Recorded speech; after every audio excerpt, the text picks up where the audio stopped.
പാലക്കാട് കൽപ്പാത്തിയിൽ ഇന്ന് രണ്ടാം തേര്. മന്തക്കര മഹാഗണപതി ക്ഷേത്രത്തിൽ നിന്നുള്ള തേര് ഗ്രാമപ്രദക്ഷിണത്തിന് ഇറങ്ങും. മന്തക്കര ക്ഷേത്രത്തിൽ നിന്ന് ഗണപതിയുടെ തേരാണ് പ്രയാണത്തിന് ഇറങ്ങുന്നത്. ഗോകുൽ ചേരുന്നുണ്ട് വിശദവിവരങ്ങളുമായി. Gokul, good morning. അങ്ങനെ ഇന്ന് രണ്ടാം തേര് ദിവസമാണ്. ഒരുക്കങ്ങൾ എങ്ങനെയാണ്? അവിടെ ആഘോഷ പ്രതീതി എങ്ങനെയാണ്? നാട്ടുകാരൊക്കെ എന്താ പറയുന്നത്? ഭക്തജന തിരക്കുണ്ടോ? മോത്തി ഇതാ കണ്ടില്ലേ തേരെല്ലാ രീതിയിലും റെഡി ആയിട്ടുണ്ട്, ഒരുങ്ങിയിട്ടുണ്ട്. മന്തക്കര മഹാഗണപതിയുടെ തേരാണ് ഇന്ന് ഈ അഗ്രഹാര വീതിയിലൂടെ പ്രയാണം നടത്തി വരാൻ പോകുന്നത്. ഇന്നത്തെ ഏറ്റവും വലിയ പ്രത്യേകത ഈ മന്തക്കര മഹാഗണപതി ഇവിടേക്ക് വിശേഷ പൂജകൾ നടക്കുന്നുണ്ട്. അതിനുശേഷം ഈ പീഠത്തിലേക്ക് ഇരുത്തും. അതിനുശേഷമാണ് ഈ അഗ്രഹാര വീതിയിലൂടെ ഇങ്ങനെ സഞ്ചരിച്ചുകൊണ്ട് മന്തക്കര മഹാഗണപതിയുടെ തേര് നീങ്ങുക. വളരെ ഭക്തിയും അതോടൊപ്പം തന്നെ വളരെ ഇവിടുത്തുകാരെ സംബന്ധിച്ചിടത്തോളം വളരെ പ്രധാനപ്പെട്ട ദിവസമാണ് ഇന്ന്. എന്താണ് തേരിന്റെ എന്താ പറയാ, അടിപൊളി പരിപാടിയാണ്. എല്ലാം റെഡിയല്ലേ? എല്ലാം റെഡിയാണ്. ഇനിയിപ്പോ നമുക്ക് അങ്ങോട്ട് കുണ്ടമ്പലത്തേക്ക് ഒന്ന് പോകണം. നമ്മള് സമ്മതം ചോദിക്കുന്ന ഒരു പരിപാടി ഉണ്ട്. അപ്പൊ അതിന് വേണ്ടി അങ്ങോട്ട് പോകാൻ നിൽക്കും. തൊഴുതോ? രാവിലെ പൂജ കഴിഞ്ഞു. സ്ഥിരം ഇവിടെയാണോ സ്ഥലം? അതെ, അവിടെ കല്ലൂരാണ്. എല്ലാ തവണയും വരാറുണ്ട്? എല്ലാ തവണയുണ്ട്. അങ്ങനെ ആളുകളൊക്കെ തന്നെ പല സ്ഥലങ്ങളിൽ നിന്ന് വരുന്നവരുണ്ട്. അങ്ങനെ വന്ന് ഈ തേര് കാണാനായി ഇവിടെ എത്തുന്നവരുമുണ്ട്. നിങ്ങളൊക്കെ ഇവിടെ ഉള്ളവരാണോ? പാലക്കാടുള്ള. എല്ലാ തവണയും വരാറുണ്ടോ തേര് കാണാൻ? എങ്ങനെയുണ്ട് തേര്? ഇന്നലെ വന്നിരുന്നോ? ഇല്ല, ഞാൻ ആദ്യമായിട്ടാണ് വരുന്നത്. മലപ്പുറം. ഈ തേരൊക്കെ കണ്ടിട്ട് എങ്ങനെയുണ്ട്? നല്ല അനുഭവമായിരുന്നു. കാരണം കുറെ കാലങ്ങളായിട്ടുള്ളൊരു ആഗ്രഹമാണ് കാണണം എന്നുള്ളത്. ഇപ്പൊ സാധിച്ചു. നല്ല അനുഭവമായിരുന്നു. അപ്പൊ ഇത്തരത്തിൽ പല സ്ഥലങ്ങളിൽ നിന്ന് വരുന്ന ആളുകളുണ്ട്. ഇവരെ സംബന്ധിച്ചിടത്തോളം അതൊരു വലിയൊരു അനുഭവമാണ്. ചേച്ചി സുഖല്ലേ? സുഖം തന്നെയാണ്, കുഴപ്പമൊന്നുമില്ല. ഞങ്ങൾ കൈ നോക്കണോ ആരാ? എല്ലാ കൊല്ലം ഞങ്ങൾ വരാറ് പതിവുണ്ട്. കൈ നോക്കാൻ വരുന്ന ആളാ. കുഴപ്പമില്ല, കുറെ ആൾക്കൂട്ടമൊക്കെ ഉണ്ട്. സന്തോഷമായി. ഇന്നലെ തിരക്കൊക്കെ ഉണ്ടായിരുന്നു. ഇന്ന് ആയിരങ്കായി വലിയ തിരക്കുണ്ടാവൂലേ? കുറവാണ് ആൾക്കാർ. അല്ല, ഇന്നലെങ്കായി ഇന്നാണ് കൂടുതൽ ആൾക്കാർ. ഇന്ന് ശനിയാഴ്ച ആയതുകൊണ്ട് പലർക്കും അവധിയൊക്കെയാണ്. അമ്മ എന്താണ്? ഇതുവരെ വന്നിട്ടേ ഇല്ല, ആദ്യമായിട്ടാ വരണേ.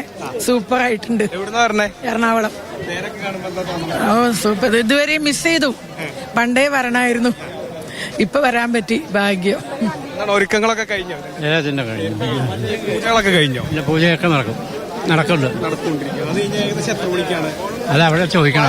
11 മണിക്ക്. ഞങ്ങൾ ഇവിടത്തുകാരാണ്, ജനിച്ചു വളർന്നതാണ്. ബോംബെയിൽ ഇപ്പോൾ താമസം. പക്ഷെ എല്ലാ തേരിനും വരും.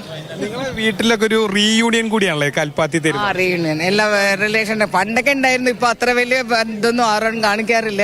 പക്ഷെ എന്നാലും ആ ഗ്രാമത്തിന്റെ സ്നേഹമുള്ള കാരണം അങ്ങനെ വരും. എല്ലാവരും വരും, ലോകത്ത് എവിടെയാണെങ്കിലും വരും.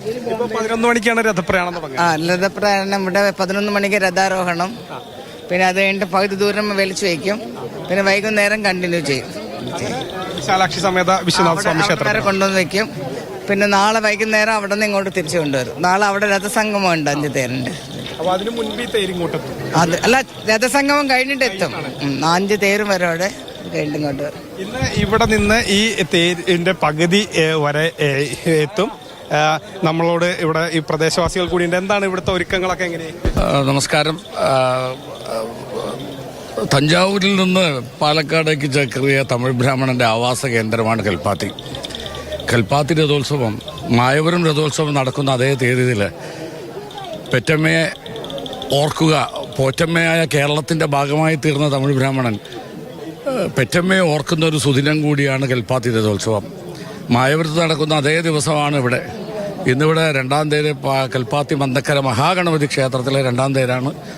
നാളെ വിശാലാക്ഷി സമേത വിശ്വനാഥ സ്വാമി പഴയകൽപ്പാത്തിയിൽ നിന്ന് കൽപ്പാത്തിയിലേക്ക് തിരിച്ചെത്തും. പഴയകൽപ്പാത്തി ലക്ഷ്മീനാരായണ പെരുമാൾ 4 ഗ്രാമപ്രദക്ഷിണത്തിന് നാളെ ഇറങ്ങും. ചാത്തപ്പുരം പ്രസന്ന ഗണപതി ഇറങ്ങും. ഇന്ന് മന്തക്കര ഗണപതി ഒരു 500 മീറ്റർ, രാവിലെ ഒരു 500 മീറ്റർ മുമ്പോട്ട് പോയി രാവിലെ നിൽക്കും. വൈകിട്ട് പുതിയ കൽപ്പാത്തി രഥത്തിൻ്റെ ഒരു പ്രത്യേകത എന്താ വെച്ചാൽ, പുതിയ കൽപ്പാത്തി മന്തക്കര മഹാഗണപതി രഥം പുതിയ കൽപ്പാത്തിയിൽ മാത്രമേ പ്രയാണം നടത്തൂ. ഈ കിഴക്കേ അറ്റത്ത് നിന്ന് പടിഞ്ഞാറേ അറ്റത്തേക്ക് പോവുക. ഒരു ദൈവങ്ങൾ സ്വന്തം വീട്ടുപടിക്കലെത്തുന്നു എന്നുള്ളൊരു കാര്യം കൂടി നിങ്ങൾക്ക്? ഈ വീട്ടുപടിക്കൽ ദൈവം എത്തുന്നു എന്നുള്ളത് വളരെ ഹൃദയസ്പർശിയായ ഒരു സംഭവം കൂടിയാണ്. ഇതിൽ ഏറ്റവും വിഷമം എന്താ വെച്ചാൽ, നാളെ ദേവൻ നമ്മുടെ വീട്ടിൽ നിന്ന് മടങ്ങുമ്പോൾ ഉണ്ടാകുന്ന വികാരം വളരെ വലുതാണ്. ഒരു വർഷത്തെ കാത്തിരിപ്പാണ്. ഒരു വർഷം കാത്തിരിപ്പാണ്. അതാണ്. അത് മാത്രമല്ല, വയസ്സായ ആൾക്കാരെ, വൃദ്ധയായ ആൾക്കാർക്ക് വരാൻ പറ്റില്ല അമ്പലത്തിലേക്ക്. അപ്പോൾ ദേവൻ അവർക്ക് ദർശനം കൊടുക്കാൻ വേണ്ടി വർഷത്തിലൊരിക്കൽ വരുന്ന ഒരു ചടങ്ങ് കൂടിയാണ്. അതിനേക്കാൾ ഉപരി ദേവൻ നമ്മുടെ വീട്ടിൽ നിന്ന് മടങ്ങുമ്പോൾ ഉണ്ടാകുന്ന ഒരു വികാരമുണ്ടല്ലോ. ഞാൻ വീണ്ടും ഒരു വർഷം, പിന്നെ കക്കാട് പറഞ്ഞ പോലെ ഓണം വരും, വിഷു വരും, തിരുവാതിര വരും, ഓരോ തളിരിലും പൂ വരും, കായ് വരും. തേര്, ഗണപതിയെ വഹിച്ചുകൊണ്ടുള്ള തേര് അങ്ങനെ വീഥികളിലൂടെ കടന്നു പോകാൻ ഒരുങ്ങുകയാണ്.